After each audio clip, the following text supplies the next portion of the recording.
ونفعنا به وبعلومه وبكراماته في الدارين آمين.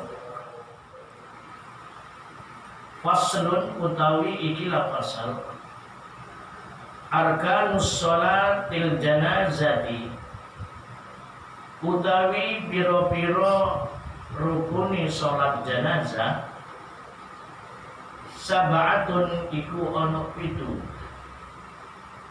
Jadi rukunnya sholat janazah itu ada 7.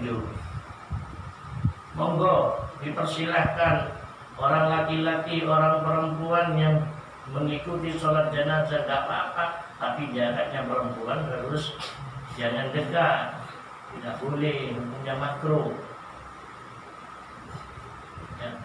Kadang-kadang ada orang yang desa ingin karena saking tekunya di suatu desa itu ada sholat jenazah orang laki-laki dan perempuan ada.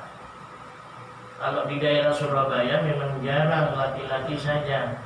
Kalau tidak pendatang dari desa yang ikut sholat jenazah.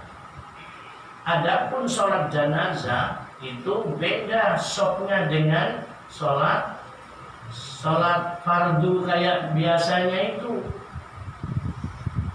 Kalau sholatul maktubah barisan shaf itu harus yang lurus dan merapat sampai notok. Ya, tidak boleh membuat shaf lagi kalau ini masih ada renggang. Hukumnya makruh kalau membuat shaf lagi. Tetapi kalau sholat jenazah bukan seperti itu.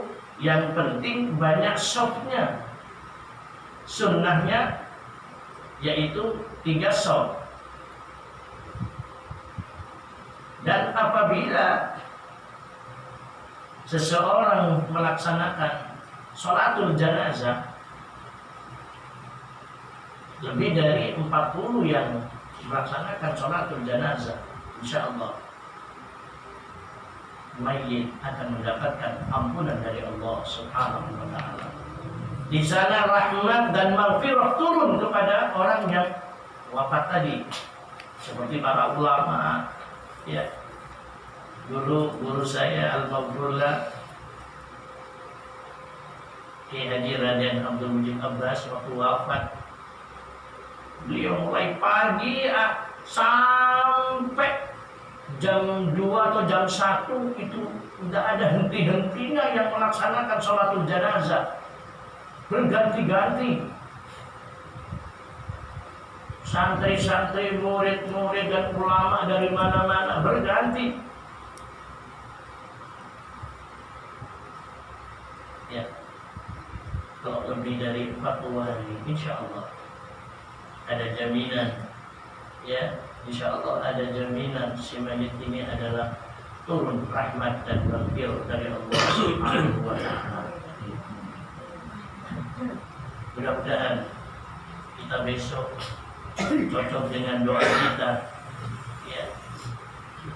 Kita diberikan maghfirah, diberikan rahmat dan diberikan ampunan dari Allah Subhanahu wa taala. Al-awwalu utawi kang pertama an-niyatu iku niat. Kalau niat diucapkan kan hukumnya sunnah. Begini, kalau niatnya kadang-kadang yang jadi mudin pun nggak tahu niatnya. Sekarang alhamdulillah karena apa itu mudin Kecamatan Genteng kalau nggak salah ada 73 laki-laki dan perempuannya. Itu pun masih banyak yang kekurangan di antara laki-laki ataupun perempuan di salah satu kampung. Setiap satu RW itu dibutuhkan 2 mudin, laki-laki dan perempuan. Dan apabila di suatu kecamatan itu mudinnya nggak ada, bisa atau berhalangan sakit bisa menghubungi temannya sendiri, bisa.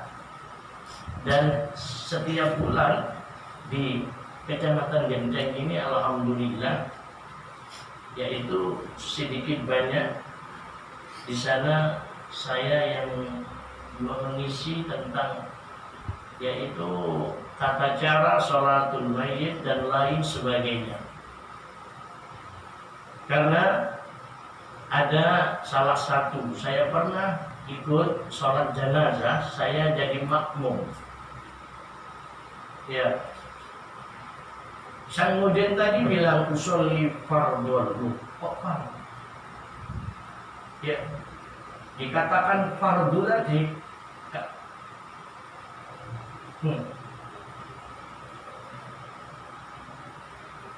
Usolli fardhul mayyit. Ora apa kon kok niat ngono iku. Nah dia diksi aja ngono dadi kudu tanggung jawab sak ngono wae. Ya. Kalau laki-laki usolli ala hadzal mayyiti, hadzal laki-laki. Tetapi kalau perempuan usolli ala hadzihil mayyitati. Tetapi kalau banyak mayitnya banyak, ya dirongkol jadi satu. Usolli ala hadhil mayyitun. Usolli ala hadhil mayyitin. Ya. Lengkapnya usolli ala hadzal mayyiti arba'at takbiratin fardul kifayati makmuman lillahi ta'ala. Kalau jadi makmum usolli ala hadzal mayyiti arba'at takbiratin fardul kifayati imaman lillahi ta'ala. Ya, itu kalau jadi imam. Yang penting niatnya di hati waktu takbir. Allahu Akbar. Yang pertama, rukunnya sholat jenazah yaitu niat. As-sani utawi kang nomor loro arba'u takbiratin yaitu papat piro-piro takbiran. Piro-piro papat takbir, melaksanakan 4 takbir. At-talitsu utawi kang nomor 3 al-qiyamu iku ngadeg alal qadiri ing ngatasi wong sing kuwasa, wong sing mampu untuk berdiri. Kalau tidak mampu sholat sambil duduk seperti biasanya enggak apa-apa.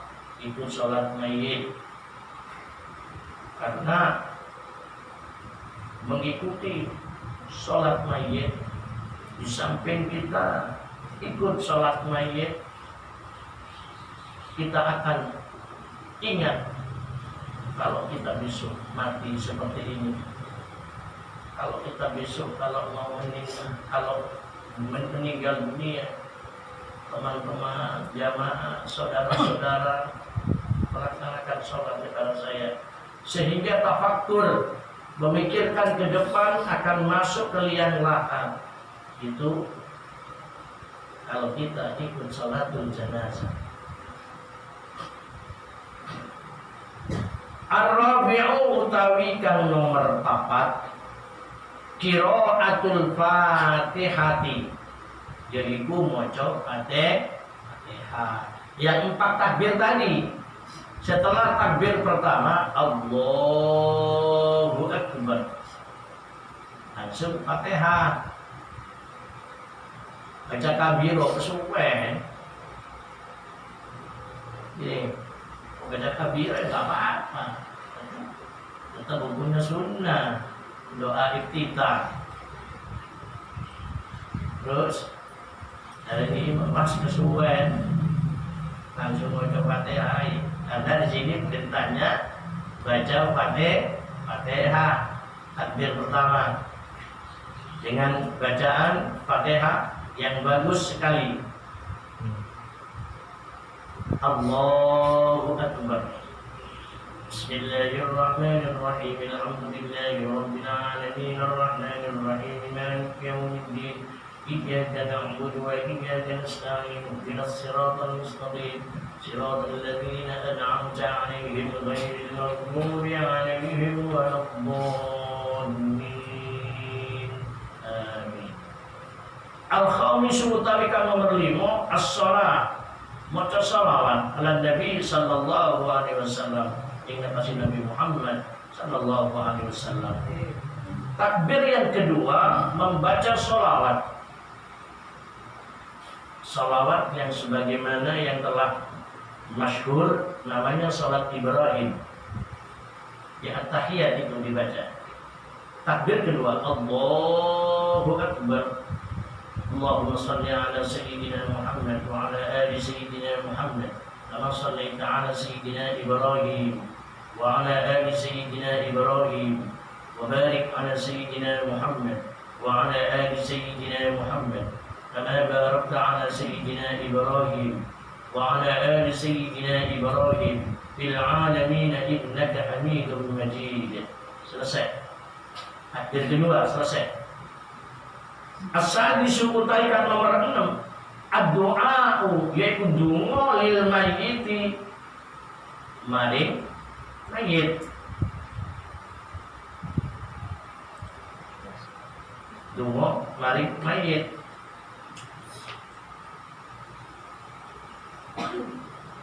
Berdoa untuk si mayit.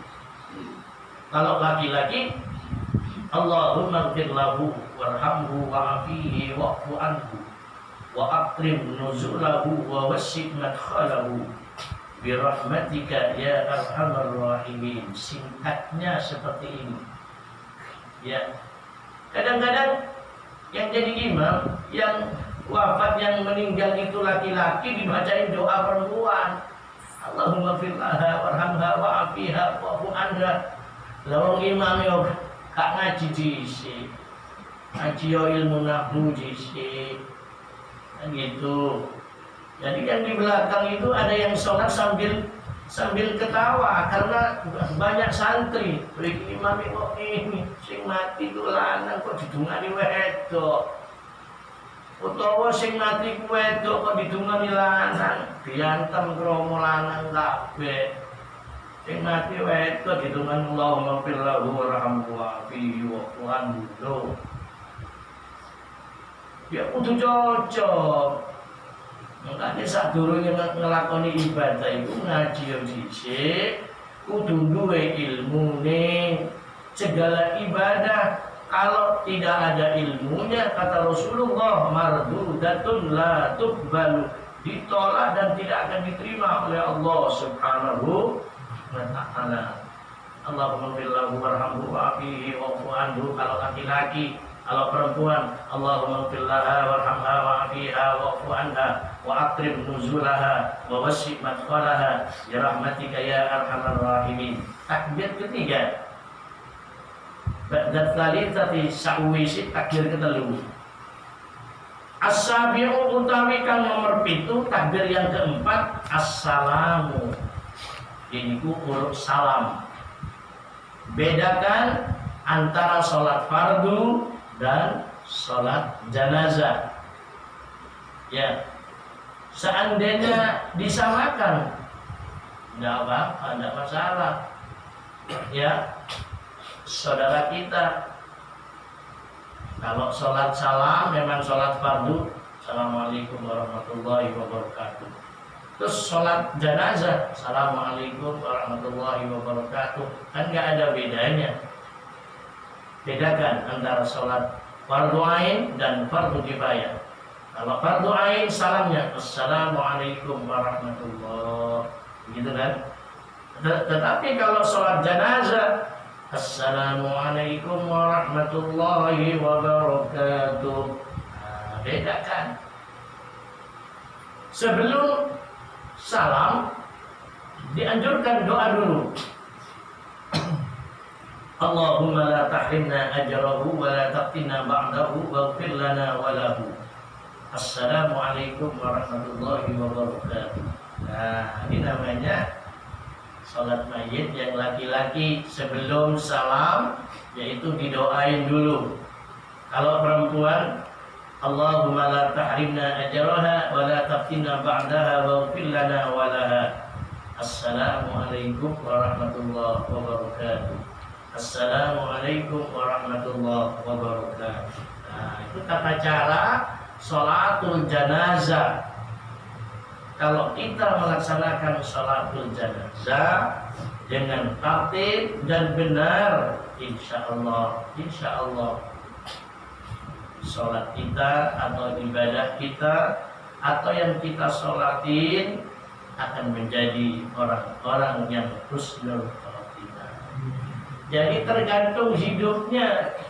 Kalau hidupnya orang itu memang ahli ibadah, insya Allah banyak yang ikut sholat, banyak. Jadi jangan kaget, nggak usah disuruh orang itu. Ayo belok. Kadang-kadang yang disuruh nggak mau.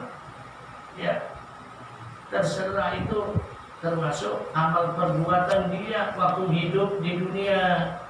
Kalau dia di dunia tekun melaksanakan sholat 5 waktu, insya Allah nanti lihat kalau dia meninggal akan banyak orang yang melaksanakan sholatul janazah dan meminta ampunkan kepada orang yang melaksanakan sholatul janazah. Kadang-kadang nungsewu ini wafat nggak tahu sembahyang.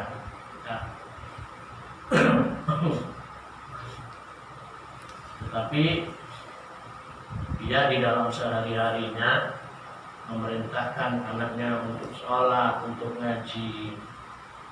Karena orang nggak sholat itu, kata Imam Syafi'i, ada dua. Ada kalanya malas, ada kalanya ingkar. Kalau dia malas, kategori orang-orang kaslan, malas, seperti ayo mas, sembahyang mas, sedek aku cek sumpah, bukan buah kayak tahu kami habisnya nopo abang benar deh, traumanya deh, mekar benarnya deh, tak langkong seboren. Ya, si aku cek sumpah, lek wis kok mari bayar kabeh bangku mari, mekar ku mari sembarang kali aku tak sholat. Wah. Ini jenenge males. Kalau males, hukima bi islamihi, tetap dihukumi Islam ya. Karena di dalam sehari-hari memerintahkan anaknya sholat dan memerintahkan ngaji. Tetapi kalau masalah sholatul sholatul maktubah, itu urusan hamba dengan sang Khalik, sang pencipta. Nah, gitu ya, jangan salah paham. Kalau sholat 5 waktu itu urusannya hamba dengan sang Khalik, kepada sang pencipta. Kalau begini, ayo mas sholat, sholat, mulai duhur, wajib kok. Ini namanya sudah kufur, sudah murtad namanya. Kalau seperti ini, kalau sudah jelas dia murtad, kalau sudah jelas dia kafir, haram untuk disolatin waktu dia meninggal dunia. Ya, kalau seperti saya ini Pak, serba salah Pak. Ya, pinter-pinter imamnya, ya, jadi dia harus pakai trik Pak. Gimana triknya? Ada cara tersendiri biar tidak bisa menyinggung perasaan orang lain. Ya, kita sholatin. Tapi dalam praktiknya inilah. Ya. Nah, terus ada orang yang bermacam-macam Mbak, nggak tahu sembahyang, memang nggak tahu sembahyang. Kalau disembahyang di masjid, jadi sing repot. Ini repot. Nggak tahu nang masjid, kalau sembahyang nang masjid. Untungnya kok anaknya jamaah. jamaah masjid, ya wis sembahyang. Untungnya anaknya kok jamaah. Loh, tapi ya gimana lah? Harus tahu, nggak tahu di masjid, harus sembahyang di masjid. Baiknya mau main, gitu. Ya, kalau saya nolak gimana? Mau anaknya yang ini penting itu, kalau jamaah, ya nggak saya tolak. Yang penting dia Muslim, dia Islam. Gitu lah ya, tidak saya tolak. Terus ada kalanya memang, aduh, gimana Pak ya, di dalam sehari-hari memang seperti itu Pak. Terus setelah itu dia mau meninggal dunia, alhamdulillah, melaksanakan perbuatan dosa yang dilarang oleh Allah. Orang itu dilihat dari akhirnya Pak. Iya, ini cek guru. Aku ketemu nang bar. Hari ngombe pas nang jedeng kepleset mati. Asalnya toko bar. Wis toko bar itu berarti naudzubillah suul qadim. Iki kon cek guru ke jamaah be aku subuh. Subuh ngaji pisan. Cek dari bujune cek tasalin Mbak Yu. Tasalin teko masjid salat subuh jamaah. Bareng kate salin, gurine ono watu. Watu cilik Mbak Yu kepreset, ngeblak. Wis pun mboten enten. Husnul. Karena sebelum dia meninggal, sholatul jamaah, sholat jamaah bersama kita semuanya. Dilihat sebelum dia meninggal apa? Kalau dia melaksanakan kebaikan, insya Allah husnul. Hukum-hukum keterangan yang saya baca tentang sholat jenazah kita bisa mengerti, dan apabila kalau kita ada jamaah yang meninggal dunia, kita ayo bergegas-gegas untuk ikut sholat jamaah, meminta ampunkan saudara kita yang istiqomah melaksanakan sholat di masjid tersebut. Insya Allah kalau kita ikut jenazah bersama jamaah, dosa-dosa saudara kita yang meninggal dunia dimaafkan oleh Allah Subhanahu wa Ta'ala, dan dipermudah proses di alam kubur nanti ketika menghadap malaikat Munkar dan Nakir, dan diberikan jawaban yang benar, dan akan dipindah ke tempat yang mulia, yaitu surganya Allah Subhanahu wa Ta'ala. Dan jangan lupa nanti tolong informasikan kepada saudara-saudara sesudah salat maghrib dan isya kita baca maulid tepat kelahiran tanggal 12 Rabiul Awal, yaitu Nabi kita Muhammad Sallallahu Alaihi Wasallam dilahirkan. Nabi Muhammad itu lahir tanggal 12, wafat tanggal 12 juga hari Senin.